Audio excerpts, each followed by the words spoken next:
Well, hello there, motherfuckers, and I'm back with another retro review, and how sweet it is to go back and be able to watch the great episodes of Raw after shitty Raws like the one from last Monday night, people overrating it. It's great to actually see, a truly great Raw, and you'll see what I mean in a minute. This is the April 26, 1999 edition of Raw, and this was part of Best of Raw, the show they've been doing on the network where they show you the best episodes of Raw. And this one was truly great. This was an exceptional one. This is the one where Undertaker, has Stephanie McMahon kidnapped. Let's get to it in a minute here. He started off The Rock, Shane McMahon. Now, this is right after Backlash 1999. If you want to see my review on that, it's right here on this channel. I've already reviewed that coincidentally. Backlash 1999, a great pay-per-view, and I have a review for it if you're interested. So The Rock is coming out. He's saying he's still the people's champion. Shane McMahon comes out, and his corporation starts beating up on The Rock, and ends up getting fired. This was a great segment, great mic work from everybody, a great beatdown at the end there. It was funny how Shane McMahon started calling everybody off, and then he just did that so he could attack them himself. Well put together. This is how you open up a show.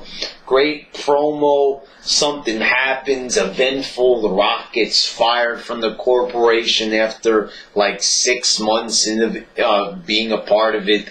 This is how you start off a Raw. You immediately capture the viewer's interest. Something eventful, something exciting, a great promo from a great wrestler who just had a great match at a pay-per-view. To see how everything just intertwines and it works, motherfuckers. That is like great segments right there. Then the first match comes about. It's X-Pac and Kane defeating the Brood, Edge and Gangrel representing the Brood. It was a quick match, but a decent match, Nice, fast-paced. At the end, there's a bloodbath. Kane thinks X-Pac did it. He takes him, choke slams him right over the barricade. Look right there. It was a quick, short match, but the guy gets covered in blood.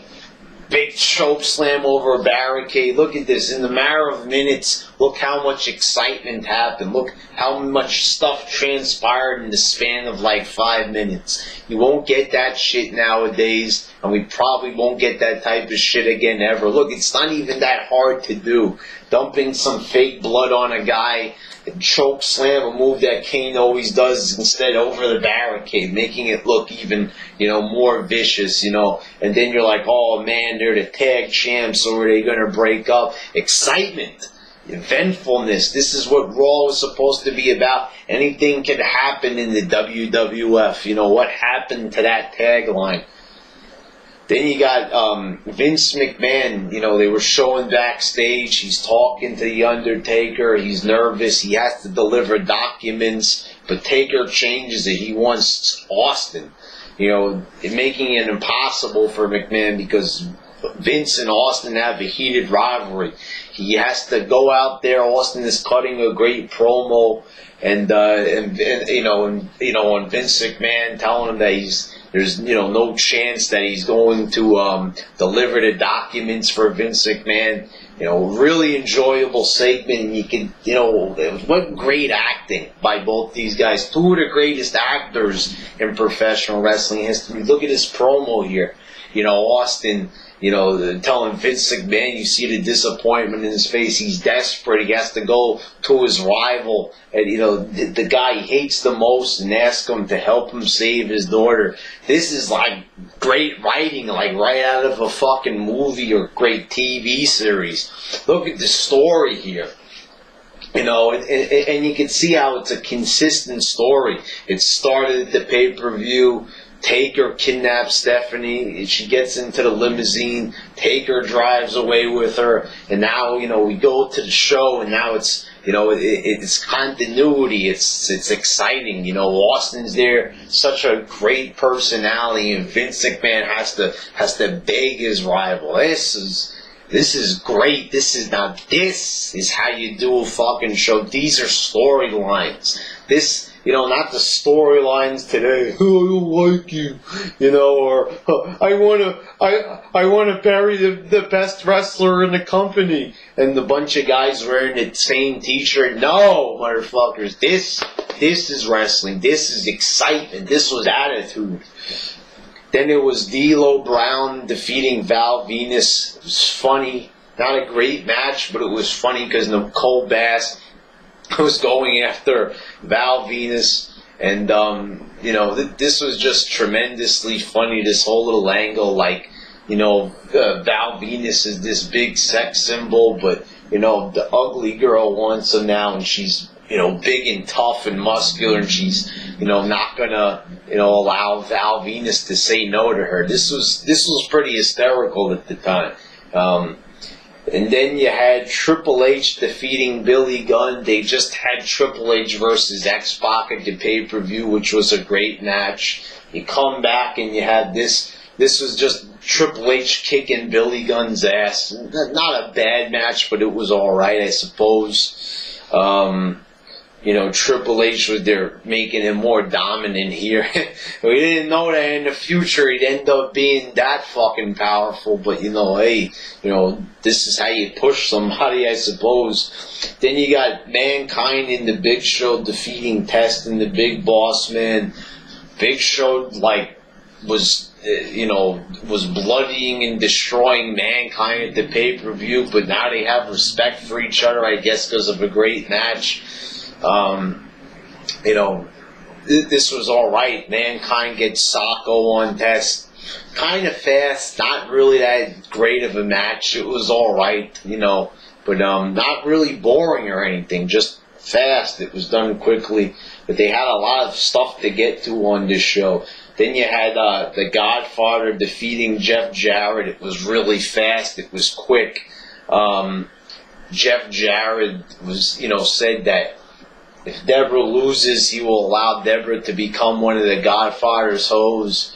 You know, it was funny, all the little interactions that were going on during this match.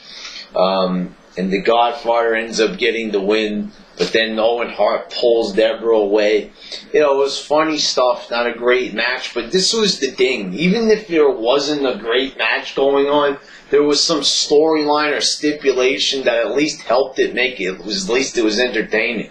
So even here, even if you didn't have a good match here with Jeff Jarrett and the Godfather, at least there was a stipulation. There was like some humor, you know. There was something for everybody. You had all these girls to look at. You know, there was something there for everybody. Then it was Shamrock and Bradshaw. This doesn't even come about, this match. You know, it just ends up becoming a big brawl. Shamrock just goes crazy with the bat, starts bashing everything at ringside. It was pretty hysterical. Shamrock just, what a fucking loose cannon. I never understood why they never brought Shamrock back. What a great wrestler and personality. He had so many great matches in this short time. He only had 2 years in the company, and he left behind a real legacy. You know, there was a whole bunch of fans that wanted him to come back, but WWE didn't want to bring him back for whatever reason. They also started fucking him up later on, just really didn't have a lot to do with him. You know, they were just pretty much kind of wasting time with him. They should have did more. Then it was The Rock and Shane McMahon. Match doesn't last long. Triple H comes in, and this would start their big feud that would like lead into next year. Triple H gets the pedigree, and you know, just a big fucking brawl. Very exciting shit. And then next you got The Undertaker and Stephanie McMahon. Taker's got Stephanie McMahon tied to his symbol, which is like the crucifix. This was very controversial at the time because it looked too much like the Jesus Christ crucifixion. And, you know, this is what the WWF was about at the time. Controversy. What a segment this was. You have everybody trying to stop it. You know, everybody's trying to do run-ins. They're trying to stop Undertaker from marrying her. And then Stone Cold comes out, share shots to everybody. It was fucking crazy. Taker, you know, then, you know, tries to fight Stone Cold. What a fucking crazy thing. Everybody from the ministry gets eliminated. Holy fucking shit. And then he saves Stephanie McMahon for the feel-good moment. Vince McMahon comes out. What a segment this was. By far one of the best segments in the history of the company. Just, it was scary, it was eerie, it was creepy, and then Stone Cold comes out and just whoops everybody's ass with big chair shots. This is what it was about, and you could see throughout this show all the excitement. Something was happening at every point on this show. And even during the matches, there were storylines progressing, new feuds were coming about, guys were changing, Triple H was breaking up DX, you know, just, there was action on every part of this show.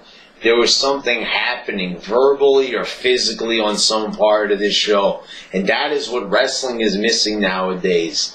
Just, you know, complete and total chaos. That is just what wrestling should be about. It should be fucking crazy. You turn on the TV and there should be fucking 1,000 things happening. It was supposed to be the wild, crazy world of the WWF. Crazy characters, crazy personalities, crazy matches, crazy stipulations, crazy feuds, things happening, you know, kidnappings and bombings. There was shit happening on every single episode of Raw. But this, like, you know, this was exceptional. This is like, you know, it's one of the best episodes of Raw, but it was pretty common for stuff like this to happen. Maybe not this was one of the best, like, moments of all time. And, you know, but there was always something memorable about almost every single episode of Raw. Very rare there'd be, like, a stinker here and there. You know, it's common that they have an off night. But most of the time, they were on. They were on hardcore, motherfuckers. Almost every single Raw, something cool was happening that you'd be talking about the next day. So it makes me sick to my stomach when I read comments that the Daniel Bryan Occupy Raw segment was the best in Raw history. Excuse fucking me. You take a look at a show like this and you just say, how the hell could anybody in their simple, twisted minds think that that is the best segment when you have segments like this with big storylines, big moments, people getting beat up. Nobody even got beat up in that wrestling segment. No moves were done. Nothing cool was said. There wasn't any tension. There wasn't any real excitement. Just a bunch of people saying yes and no. And a bunch of fucking goofballs doing it. A bunch of fucking ugly looking goofballs. That's what that whole segment was about. That's all it was. And, you know, and people completely ignoring the past, completely even ignoring segments from even the past couple of years that were better. They weren't maybe classic, but they were better. Such one of probably the most just dumbest, one of the fucking dumbest moments in Raw history is now getting promoted by the fans as one of the best. Such an awesome moment. Such a fucking joke, motherfuckers. That is a joke. This is like what Raw is supposed to be. This was the template of what they had in mind when they came up with Raw. It was supposed to be excitement. You know, when they say that it's Raw, like it was gritty, it was raw. This is what it's supposed to be. Not that shit that was on Monday. That's a fucking joke. It's supposed to be like this. This was the original vision of Raw, like what it's supposed to be about. Alright, motherfuckers. Awesome classic show. You should go watch it. You know, it's on the network now. You might as well. This is a classic fucking great show here. All right.